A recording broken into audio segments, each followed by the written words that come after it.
That's not much of a ching, is it? Ching, ching, ching, ching.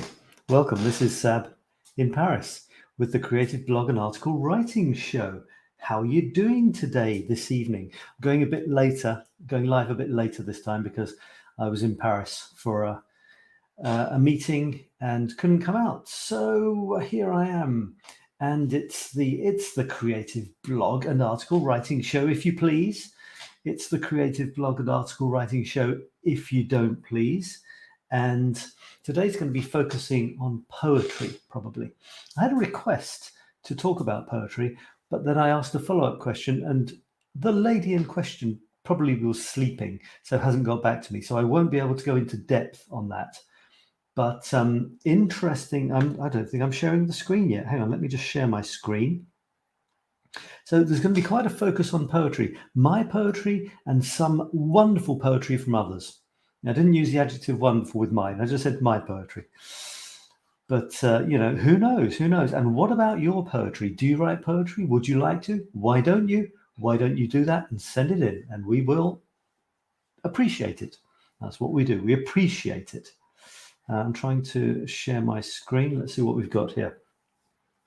We've got a 2 weeks worth of writing from yours truly, but I won't necessarily be, hitting you over the head with all of that.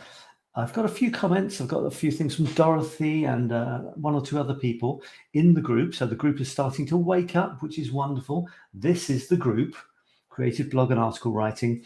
So anything you want to put in there, there's a weekly theme, a fortnightly theme. So at the moment, it's not at the top of the screen. At the moment, it's trees. There it is.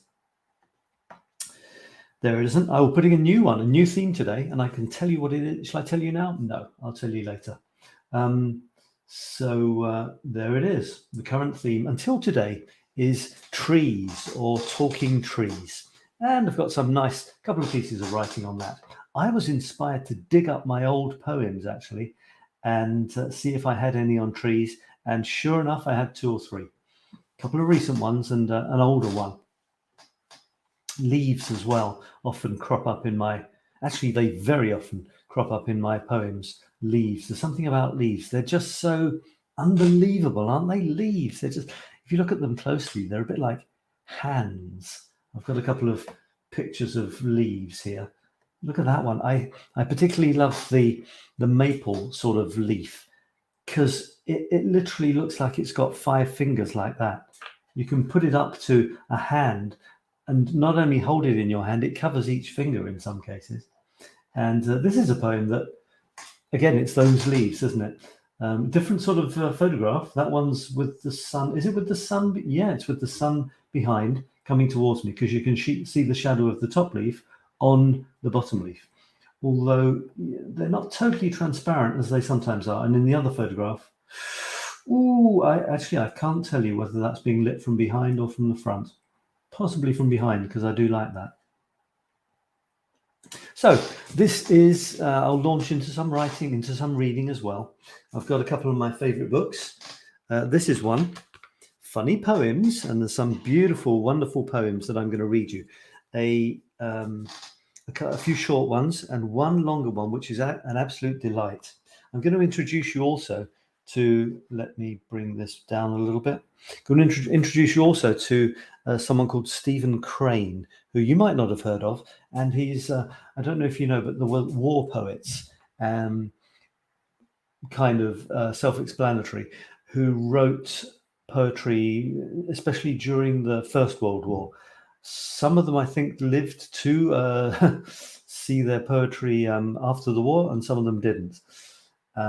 And this is a collection, 2 of his full books, plus some other stuff.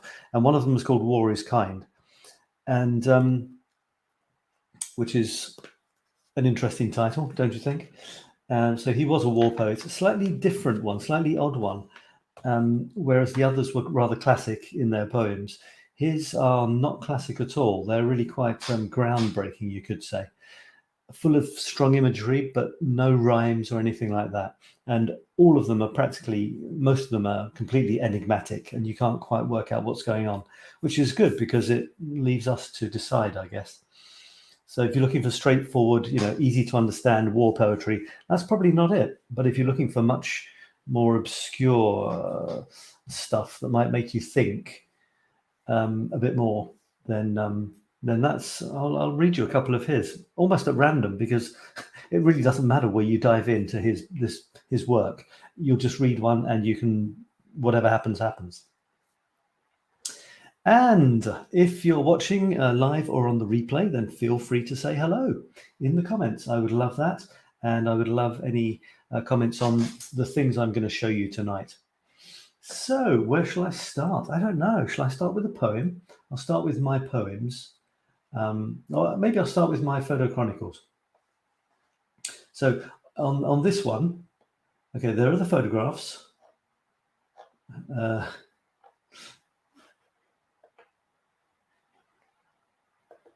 Okay, here we go. Yep. All right, so there are the photographs that inspired the texts. And here are most of the texts. I've got all of them except the last one, which is in progress, but I haven't finished it yet.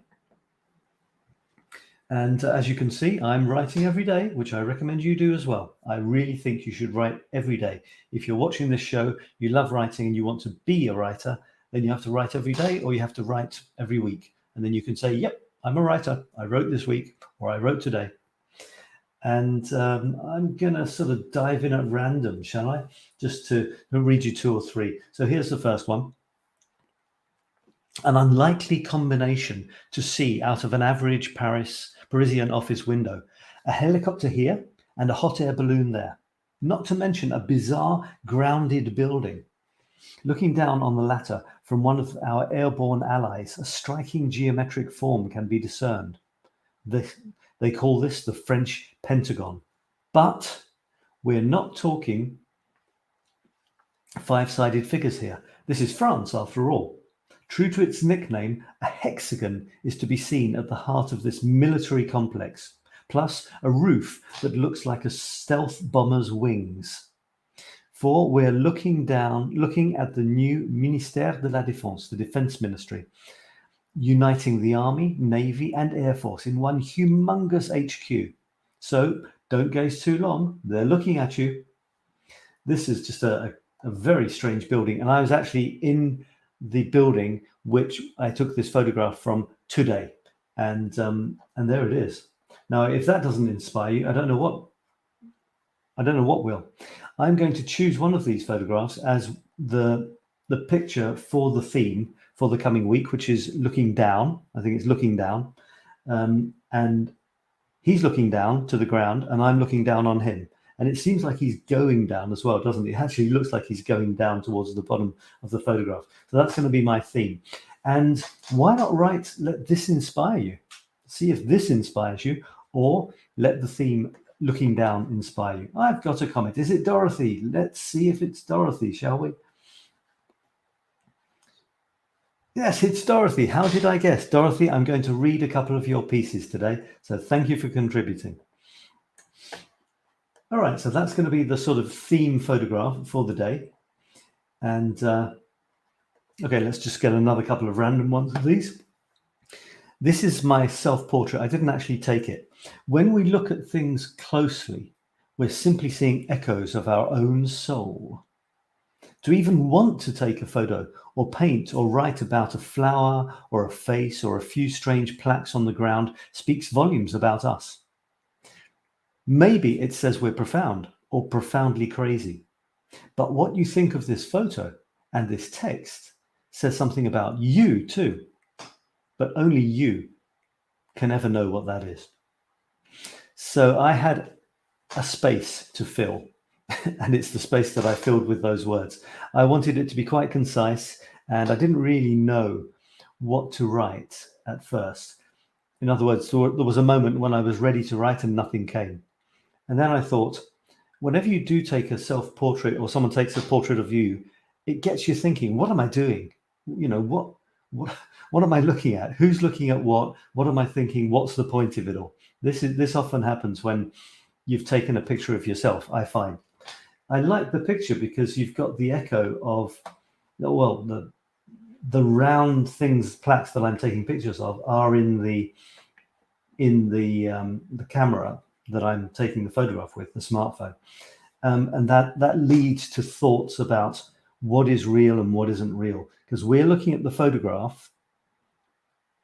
In the photograph, we can see plaques on the ground and a telephone capturing, creating an image of those plaques on the ground, but it's all an image that we're looking at.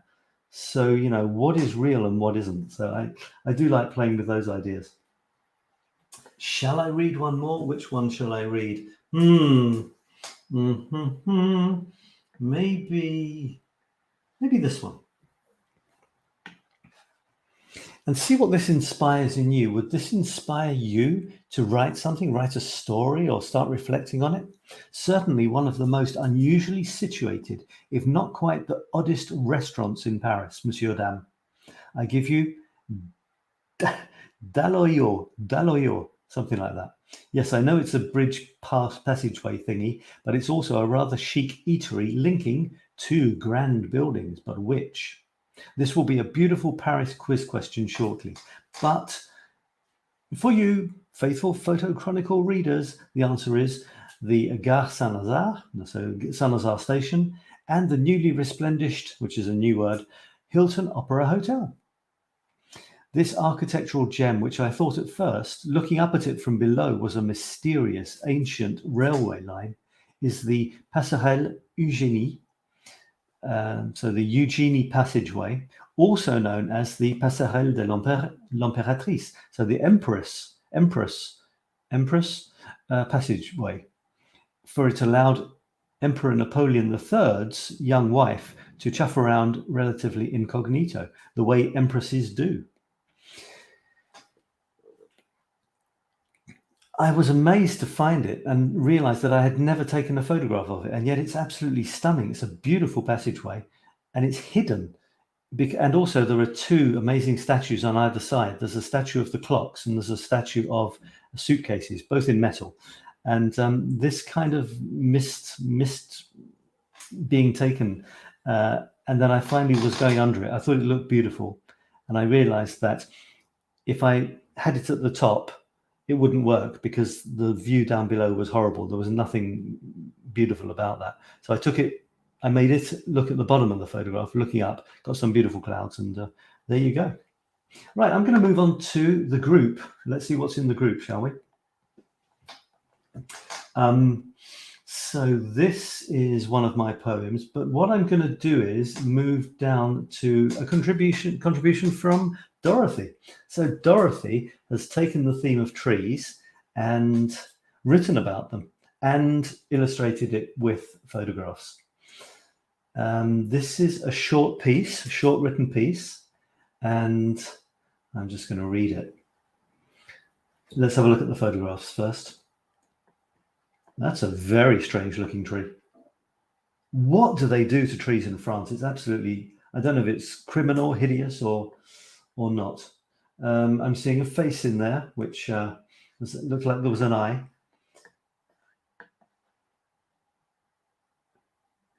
Incredible bark, isn't it? Just amazing. And there's a double tree there and a fort. And it looks like a fort anyway. And Dorothy's words are French trees. Now, this is what I'm going to do now is English isn't Dorothy's first language, and it's absolutely amazing what you write, Dorothy. This time, what I'm going to do is when I see something which probably is just the wrong word, you know, I don't think you chose it specifically, I'm going to change it into the word that I think it probably is meant to be. So, you know, it's not an English lesson or anything. I'm just thinking that the word you probably meant, you know, with my many years of English teaching behind me, and also looking at creative stuff, I'll do that. And of course, you might have meant it to be a certain word, but in some cases I can see it was clearly, you know, probably meant to be another one. So this might help you. I don't know. I'm going to maybe make it a bit bigger as well. Can I make it bigger? 1, 2, 3. There you go. French trees may be waiting for the bees. This year, waiting for rain. Old trees, short trees, characteristic trees, living trees, looking at you. Did you notice? No. Do you notice? Do you feel it? Or are you just passing by? And I think the looking at you is maybe this one here. That's got an eye looking at you. It looks like it anyway, doesn't it? Writing's all about imagination. So you can imagine things in words, but pictures are a wonderful thing to get the imagination going. I realized that many, many years ago, I wrote a couple of stories, and I'm going to read them in the next show, or maybe one in the next show and one in the next. And it's quite scary to do that. But I would like to, and maybe that'll inspire me to start writing some more stories. They're kind of for children, but with an adult twist. I love the reflections here. The repetition of the word trees, old trees, short trees, characteristic trees, living trees, looking at you. That's a powerful device to keep repeating the same word at the end with a new word at the beginning. Characteristic could be characterful as well. Characterful is a nice word. Could be the word that you might be looking for. I don't know. Looking at you. This is nice because trees don't really look at you, do they? I mean, they don't have eyes, and yet she's imagining that they are looking at us. She's anthropomorphizing. She's turning something which doesn't have a sort of feelings and emotions in the way that humans do, and yet we don't really know what they do have. We can imagine, we can guess, but we don't really know. So that's one of the greatest things about imaginative creative writing. There are no rules. You can imagine whatever you like. And Dorothy, you give us some background. These trees are from 𝗕𝗟𝗢𝗓 in 𝗕𝗟𝗢𝗓 in France, an old fortress nearby. I have been thinking about the sixth fortress the town is named after. Here is one. And we can see the fortress there in the picture as well. I was intrigued and I went looking for this. I'm kind of intrigued by the name. 𝗕𝗟𝗢𝗓𝗓. Four is actually, it means oven. So it's a very strange name. And I went looking for the sort of the origins, the roots of the word, and I couldn't find anything that made sense unless there was four, like an oven. It could be like an arched opening in which you put things, so that doesn't necessarily have to be an oven as such. So maybe there were 6 arches or something like that. And 𝗕𝗟𝗢𝗓 means black cape, something like that, and it's around here with I imagine some sort of fort there. So thanks for sharing that with us. I discovered a new place, and I love the beginning of this, by the way, as well. French trees may be waiting for the bees. I'm changing might into maybe. Maybe waiting for the bees. This year, waiting for rain. Maybe that's a comment on the fact that it's raining a lot this year. French trees may be waiting for the bees. This year, waiting for rain. Old trees, short trees, characterful trees, living trees looking at you. Do you notice? Do you feel it, or are you just passing by? Now that's kind of like the stuff that this guy writes. In a way, it's bits of thoughts, bits of ideas, let me share something from this guy and see what you think. So I opened it at random earlier, and I didn't want to lose it, so it's not totally random now, but it's random enough. When I opened it, it was random. And it looks like this. And I'm going to read that.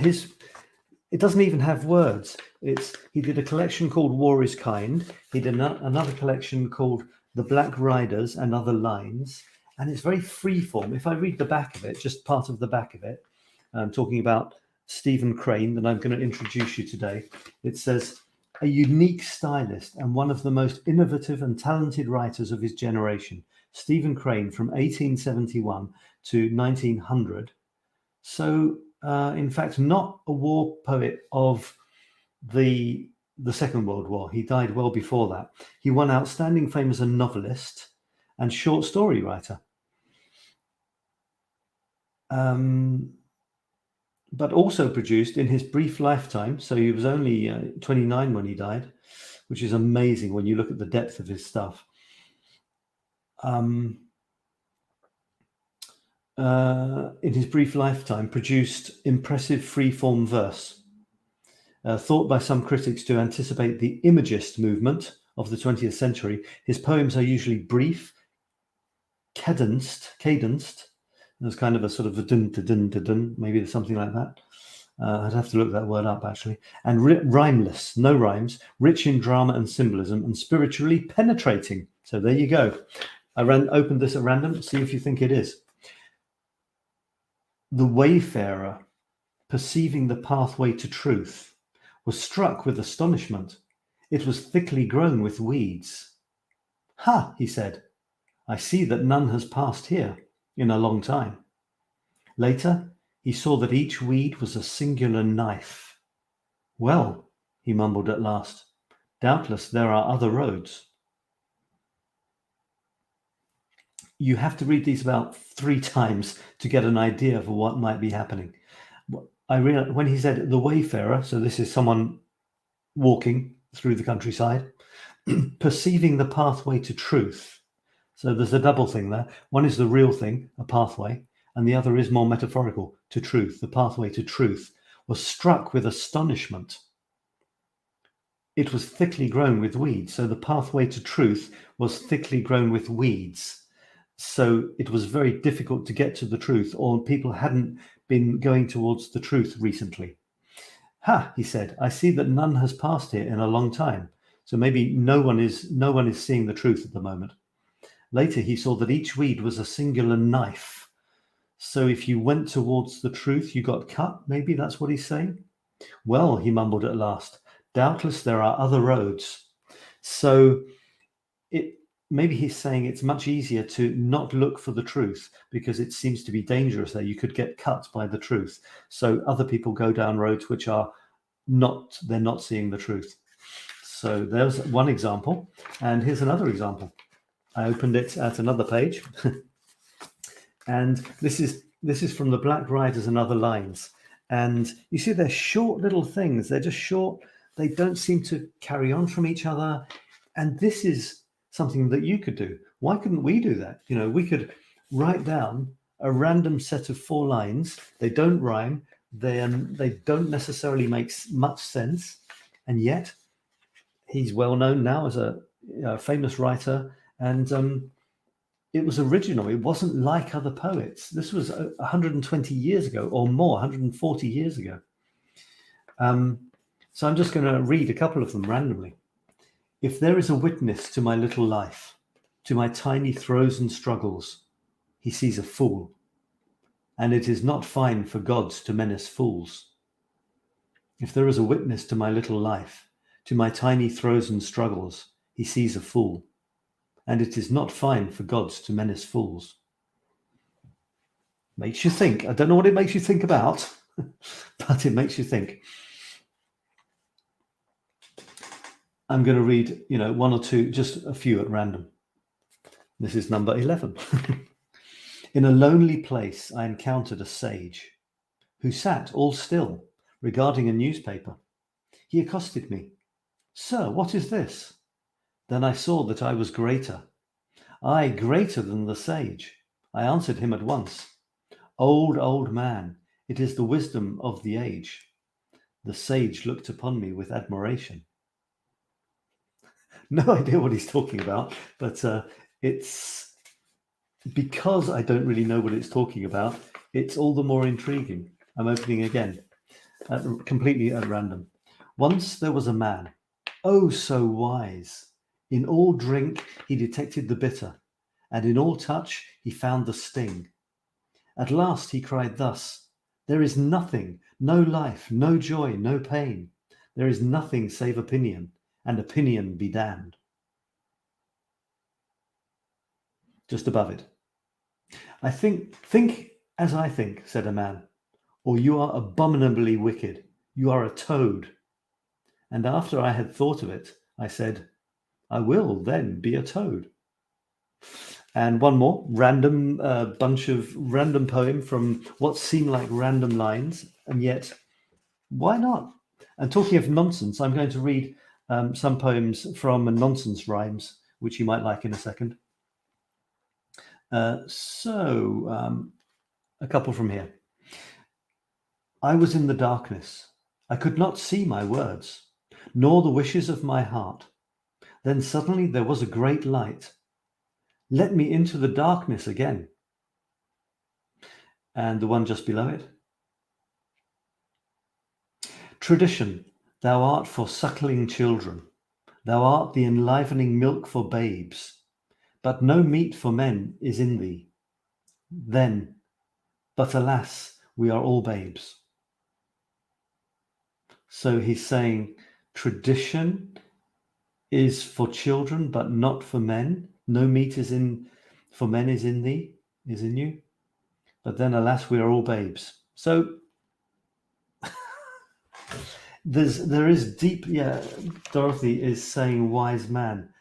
I think he was wise or deep or profound to be much older than his years. He died at 29, and yet he's producing stuff which it's so deep we can only imagine what he's seeing, what he's trying to see. Let's move on to another one from people who have contributed. Karen from Canada has done another article, and she's contributed it. So I won't read it all, but I'll just show you it because you can read it yourself. It's a little bit too long to read all of it. And it's from her blog. I recommend you have a blog. Start a blog, write regularly, and have a place where you can see your writing building and building. Why not? Look, I do it. I've got my Paris Photo Chronicles. It's just stuff, I write my stuff. You could write your stuff. Why not see it build day after day, week after week? It's very satisfying. So Karen has got, what does she say? So here she says, "I have a new gadget that is life-changing."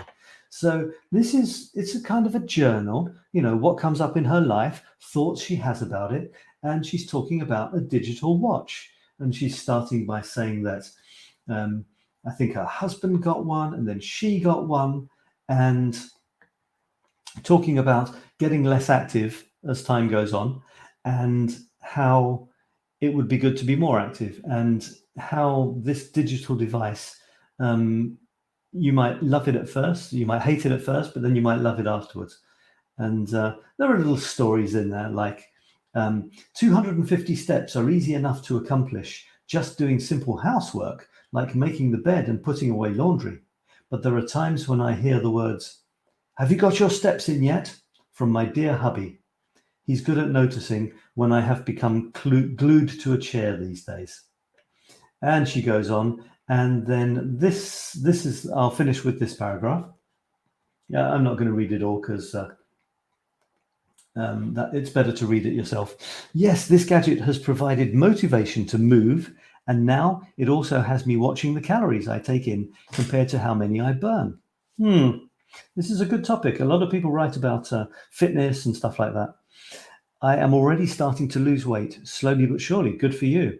Digital motivation is a real thing, and it does work. I might just have to get one of those apps that let me go on a virtual tour of some far-off land using the steps I accomplish here at home. That may really get me walking." So apparently there are apps where you can get exercise in. It's like you're walking, but you've probably got a headset on and you're walking through a digital landscape, or maybe you're actually walking through a real place. So it's like a video where someone has taken the video with a device on, and you can be walking through it as you walk in your living room, or I don't know if you could do it in a park, because if you covered your eyes, you might, walk into trees or something. But is that the modern equivalent of going for a walk in your head by reading a book? Could be. So thanks a lot for contributing that, Cara. And now I'm going to read something from one of my favorite little books. It's called Funny Poems. It's very old. And the question I got actually from Catherine was, this looks so super fun. I'll come if I'm able. Can you talk about editing poetry? And I can certainly talk about editing poetry if you give me specific questions, because that's too general. So I said, can you give me some more details? My computer's just a little slow at the moment. Make that smaller. So I asked her for more details. So if you want to contribute questions, this is what I'd say to you as well. Sure, Catherine, can you give me more to work with? Some more precise questions about this topic. Ideally, some real examples from your work. Because if I'm going to talk about editing poetry, I'd have to have something to talk about, you know, like, here's a piece, how would you edit it? Something like that. She says, should I message the questions and put it here? And I said, yes, post it here. But she's obviously in bed, so she hasn't seen that yet. So for next time, hopefully, I will be talking about editing poetry with Catherine. So I'm just going to close that now. So let me read another one to you. And I'm going to read a couple of short ones because they're such fun. So this one is called The Optimist. Okay, there it is, The Optimist. And this is something that you could challenge yourself to do if you like. They're very short, but they're quite fun. You have to get the story in there and the punchline at the end in 4 lines. So it's called The Optimist. The optimist fell 10 stories, and at each window bar, he shouted to the folks inside, doing all right so far. And then I'll just get another one for you. The Onion. This is one of my favorites as well. It's always been a favorite. I've always loved it. It's called The Onion. "'Tis very sad," the Onion said, and heaved a little sigh. "The only faculty I have is making people cry." And then I'll just do another one in that style. This is another favorite of mine. It doesn't have a name. It's anonymous. "I'm glad the sky is painted blue and the earth is painted green, and such a lot of nice fresh air all sandwiched in between." Isn't that sweet? And this one is good as well. I think I read it last time, but I like it so much. It's epitaphs, and it's called Gone But Not Forgotten. "This troubled world is sighing now. The flu is at the door, and many folks are dying now who never died before." And I'm going to finish this from this book with one which I've always liked, and it's a wonderful one for rhythm. And I always get into a rhythm when I read it. I haven't read it for many years, but I'm going to read it now. And it's called Antonio. Okay, there it is. It's called Antonio. I'll put it there so you've got the words, if it's going to focus. Okay, that's the first one. That's the second one. If you want to read it, you can read it by freezing the screen. Okay, so you've got all the words. And it's kind of nonsense, but it's also kind of very clever. It's called Antonio. Antonio was tired of living alone-io. He thought he would woo Miss Lissamy Lou, Miss Lissamy Lucy Malonio. Antonio rode off on his polo ponyo. He found the fair maid in a bowery shade, a-sitting and knitting alone-io. Antonio said, "If you will be my ownio, I'll love you true, and I'll buy for you an icery creamery conio." "Oh no, Antonio, you're far too bleak and bonio, and all that I wish you, singular fish, is that you will quickly be gonio." Antonio, he uttered a dismal monio, then ran off and hid, or I'm told that he did, in the Antarctical zonio. I know that I read that very fast, but It makes you read it fast, you know. You can't really go, Antonio was tired of living alone. It has to be quite rhythmic, otherwise you get frustrated. Antonio was tired of living alone. He thought he would woo Miss Lizzie Lucy Maloney. So that's a funny one. Right, let's have a look at, hey, one of mine. So what have I contributed? Here's one that you might not have seen before, and it's called A Couple of Leaves. And I think when I showed you this on the screen, it was too small to see. Oh, well, never mind. That's life. Now, reading this poem, as often happens, I'm not quite sure what the rhythm was or what I was trying to say. So I'm going to read it as though I'm reading it for the first time. And to be honest, it's kind of like that. A couple of leaves. And then I'll see if I can work out what it means or what I'm trying to say. So I will have to get rid of this and this. A couple of leaves. 2 leaves from one tree, 1 hive, many bees. 2 knees, knock 1 trunk. Saints alive, dive and dunk. Nature's ways, wise and wily. Wide choices, same sources. Mild minion rides on a million. Deep seas, junk heaves 2 and mills, while white prancing horses, a beach ball, Coke cans, a couple, leaves. I liked the rhythm at the beginning and then I lost it at the end. And I know that there is a wonderful rhythm, but if you lose it, it doesn't, it gets a bit confusing. The end, so it starts with 2 leaves from one tree, which is obviously inspired by the picture. And at the end, I finished it with a couple leaves. So that could be a couple, so a couple, like 2 people together, and then leaves. Like I'm doing a list of what I see. This junk, you see the junk here? Junk heaves 2. Heaves 2 is the thing that boats do. Heaves also rhymes with leaves. So there are lots of rhymes, but not necessarily at the end of sentences, at the end of lines. Sorry, there's lots of rhymes, but not necessarily at the end of lines. There are internal rhymes. And then there are some words that refer back to each other. It's just playing around with, now this is getting towards nonsense. It's getting a little bit towards, well, not exactly what he does. It's more, well, to be honest, it's what I do sometimes. The words, they kind of seem to flow. There is a kind of feeling behind it, but there's not so much of a story as a mood, a feeling. And if you want to get meaning out of it, feel free, be my guest. But I'm not really sure what meaning you're going to get out of it. But there was definitely a feeling as I was writing it. I was definitely in a zone somewhere. And then I used a couple of, a few devices to try and make it interesting, even if you don't understand what it's about. 2 leaves from one tree, 1 hive, many bees. So I was playing with rhymes. 1 hive, many bees. A tree has many leaves. 2 knees, knock 1 trunk. Knees knock sometimes, knees knock together. Knock 1 trunk. And then I just went off in a kind of fantasy. Saints alive, dive and dunk. That's just playing with words.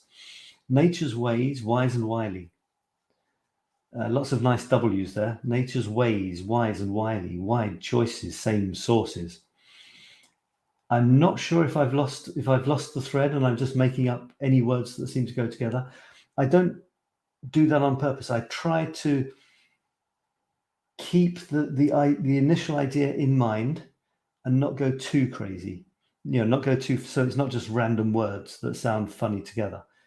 And often by the time I get to the end, I'm coming back to the initial theme, the first thing that struck me, that inspired the poem. I tried to tie it together at the end, you see. In the first line, it says 2 leaves, and the last 2 lines are a couple leaves. So it could be a couple of leaves, which is 2 leaves. But in fact, this is a list. White prancing horses, which is kind of a reference to waves.